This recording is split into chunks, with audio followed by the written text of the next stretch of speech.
Welcome to Bay Sunday. I'm your host, Tracy Humphrey.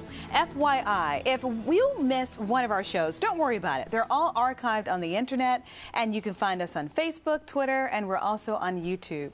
Today, I'm donning the wonderful white coat. That's because joining us today is Chef Tomm with his fabulous, amazing recipes and his culinary secrets. Thanks for being here today, and thank you so much for lending me this, what do you call this? Chef jacket. The chef jacket. I feel official. Great. So tell us, what are we doing today? It looks good. So today we're making bruschetta. You know, this past weekend I was at the Campbell's Farmers Market, and this stuff right here, I kind of got inspired. This is olive oil and balsamic vinegar from the Olive Bar in downtown Campbell. We also have some tasting salts from Woody's Gourmet. And, you know, these tomatoes straight from my garden this morning, and same thing with basil. So, you're a gardener too? Okay. Well, my wife is. I'm not so good at that. Okay. So I'm good at eating it. She's good at growing it. So, you know, it's really quick and easy. Basically, what we want to do is we want to take our garlic and oil and drop that right in there. And so this is just essentially just cut up tomatoes, stewed tomatoes, just regular garden tomatoes. Just cut up tomatoes. I took them out this morning, chopped them up. Okay. And our basil, you know, we call this cut chiffonade. It's just fine little strips. We can put that in there. Our balsamic vinegar, we can put this in. Oh, that smells good. Oh, yeah. And so what we want to do is just take the spoon and toss that all up.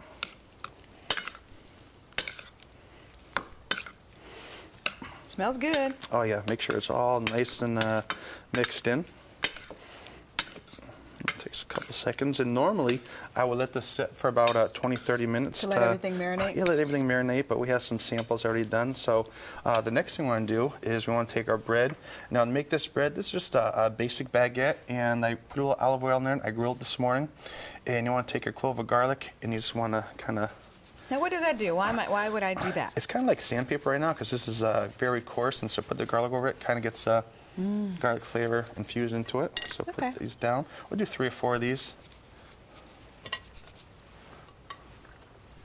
Now, my guests going to really appreciate something like that. Are they going to know I did all this shaving before they got there? You know, it depends who your guests are. Some people will. Some people say, oh, that's really garlicky. Or maybe not, you know, but you'll know. Okay, I'll know. Oh, yeah. So, and the good thing about this, you can do lots of these relatively quick. And you don't want to do these too much in advance, because if you put too much in advance, the liquid will go through and sog these out. So maybe just when they're getting there, you can start putting these out. So just want to take some of your tomatoes and put it right on top of there. Is there a reason why chefs always use white plates? Is that so everything pops, the color? It is. You know, it's we call it our canvas. So if it's not on a white plate, you know, sometimes see people put things down on blue plates, and that's what I want to do. That's fine, but I usually just use white plates.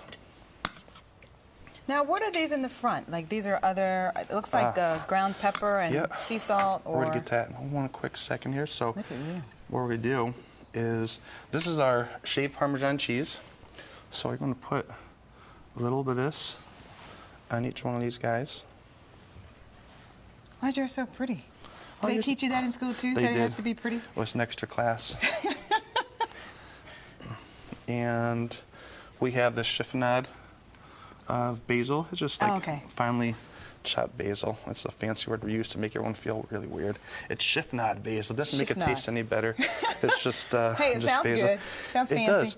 And this is that seasoning salt I was telling you about in the beginning. This is doesn't look like seasoning salt. What is basil. This is actually fresh herbs in it.